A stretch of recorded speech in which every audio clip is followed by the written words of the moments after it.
I've been really into just like figuring out the best way to vlog or the best way to record my videos without carrying a big camera around. This camera, this is literally my setup. It's not even that big if you really think about it. This is a Sony a7C with a Rode mic. The mic is literally almost as big as the camera. And then a really light 20mm lens. The small rig tripod right here, small tripod, it's actually pretty heavy. Yeah, which makes this setup really heavy. Don't get me wrong, the quality of this is amazing. Like it's good. There's bokeh in the background. The picture looks amazing. It's not distorted. It looks good. But there's a problem.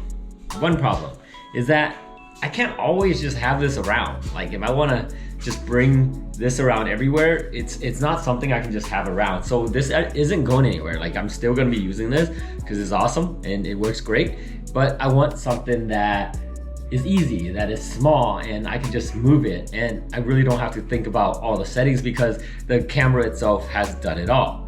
And this is where this comes into play. This right here, this right here. This is a GoPro Hero 10. Super small. You kind of see the difference between these two, you know? This is literally the size of just less than this stand, but it's easy and it works great, which makes my whole life a lot easier. But just like everything, there is its pros and cons, right? This, it's small, it's light, but it has things that are completely bad about it. Like for example, the audio. Not the best audio in the world, right? The quality, it's just a GoPro quality. You can't really switch out the lens, so I'm really just stuck with this. And then also the battery life, it's not a big battery life. All these things are the flaws that are inside using a GoPro as a vlogging camera. What I'm trying to do is just really use it for kind of like talking head, moving shots like what I just did, and not really full review kind of talking head studio shot.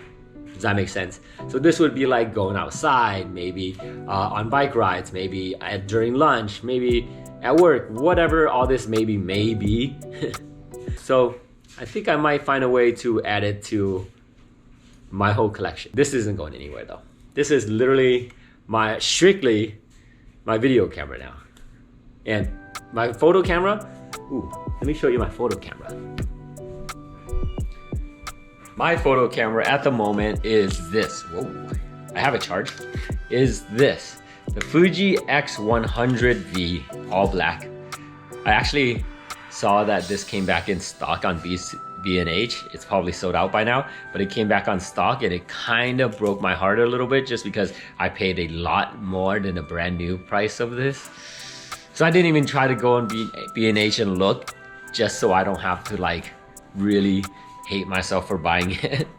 But either way, I love this camera, so it's a great investment already.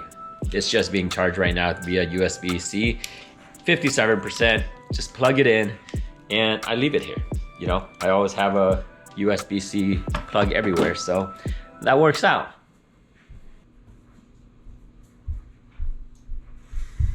You may be thinking, as well as myself, is that why don't I just use my phone, right? The quality is very similar. Both of them have stabilization. It's a Pixel, which is great for video. It also has photo quality as well, and it's really good. Then why don't I just use this? Well, there's a reason why I don't want to use this. One, it's very fragile. So if I drop it, I'm gonna probably crack the screen. Besides, my whole back is cracked on this. You know what? I think it's about time. Regular time I kind of show you how bad this is, and I've been meaning to contact Google to see if they'll be open to sending me one. But look, let's see if I can. It doesn't look good, so I'm putting it back in the case. So when I'm inside the case like this, the phone cannot stand up by itself either. Right now, the GoPro, I'm just placed it on the table and it's pretty much stabilized and it works and it's on a table. With this, I don't know where I can place it. Pretend my hand is a table.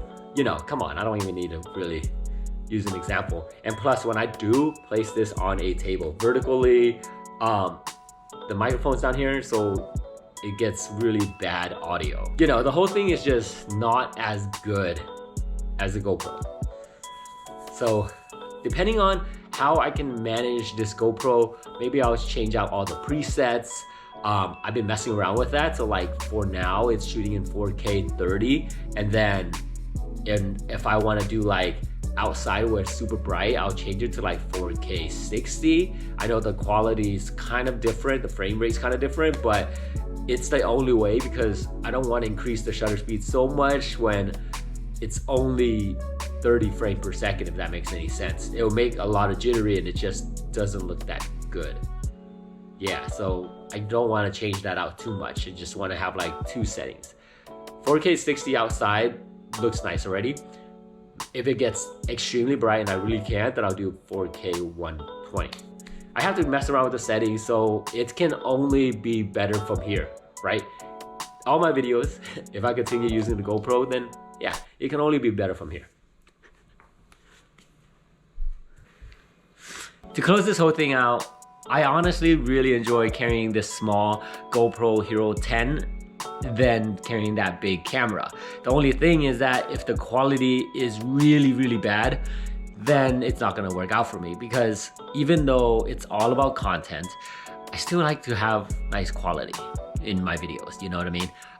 So hopefully this comes out good. Either way, you guys, this is the GoPro Hero 10 and kind of a review about if it can vlog, I guess.